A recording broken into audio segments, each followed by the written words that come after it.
alamisa novembre kalo tile 26 san 2020 an minnu sɔgɔlen b'an an ka foli b'aw ye fo aw sigiyɔrɔ la.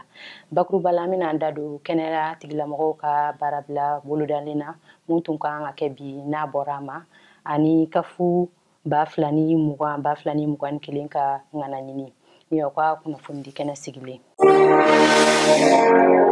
Kɛnɛya tigilamɔgɔw y'u ka baarabila bolodalen bɔ a ma.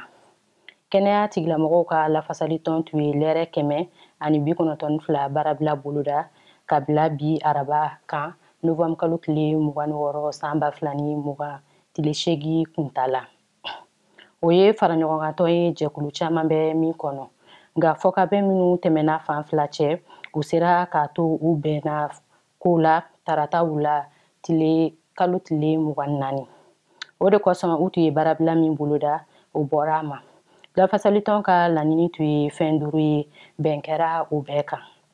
A laɲini dɔ tun ye ka kɛnɛya tigilamɔgɔw bila u kulu kɛrɛnkɛrɛnnen kɔnɔ n'a bɛ wele ko statut. Bɛnkan sɛbɛn bɛ baarakɛla minnu bolo k'olu latɛmɛ ASACO ka bolo kan k'u kɛ sigida lakodɔnnen tɔgɔla baarakɛlaw ye ani ka sira dayɛlɛ u ye min b'a to u bɛ se ka sanayɛlɛ kalanw kɛ. Bɛnkan sɛbɛn bɛ kɛnɛya tigilamɔgɔ minnu bolo k'olu kɛ gouvernement tɔgɔla baarakɛlaw ye ani u ka juru fɛn o fɛn bɛ yen ka bɛɛ sara ka jɛ. An bɛ taa UFOA U20 kunnafoniw na. A fɔ nin ye Mali senbɔtɔ ye tulo la. Mali ye binko 2 kɛ ka da ɲɔgɔn kan. A fɔlɔ ani Guinée Bissau tun ka kan ka ɲɔgɔn sɔrɔ nka coronavirus ye Mali bali o la. O sebaya dira Guinée Bissau ma. Laginɛ fana y'a gosi tɛnɛndon 7/1. O la a bɛ sɔn ka gɛlɛya Mali ka tɛmɛ nin tolantan na. Nka a bɛ ka kiiri sɛbɛn don Afrique Sena tolantan tɔnba kafu kama ani Guinée Bissau ta ko ɲɛ la. UFOA Cool a ka ɲɛnabila tolantanw bɛ ka kɛ Thiès Sénégal.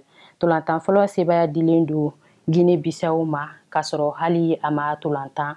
A tun wajibiyalen don Mali ma a ka sebaya sɔrɔ Laginɛ kan walasa a na se ka jigi da ko tɔw kan. Nka o ma sen sɔrɔ. Laginɛ y'a gosi 7-1. O binko 2 bɛ Mali jigi sɛmɛ U20 coupe la.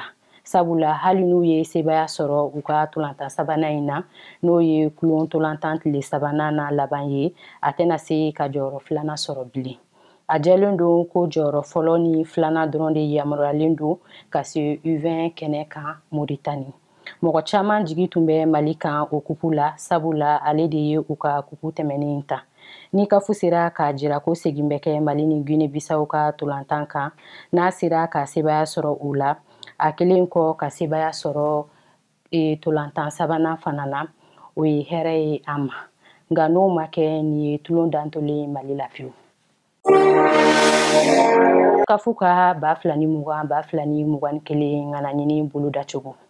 Afrique Sena tolantan tɔnba kafu ka san 2020-2021 ŋanaɲini bɛ daminɛ sini juma novembre kalo tile 27 san 2020 ni ɲɛnabila tolantan tali tolantan fɔlɔw ye. Stade malien min kɛra ŋana ye san tɛmɛnen kari novembre kalo tile 29 a bɛ taa disi da sigiri tolantan na Laginɛ. O kɔmasegi bɛ kɛ dɔgɔkun kuntala kɔnɔ o kɔfɛ. Nin bɛ dan sigi an ka bi kunnafoniw na. Aw k'an bɛ waati wɛrɛ ni kɛnɛ in kan.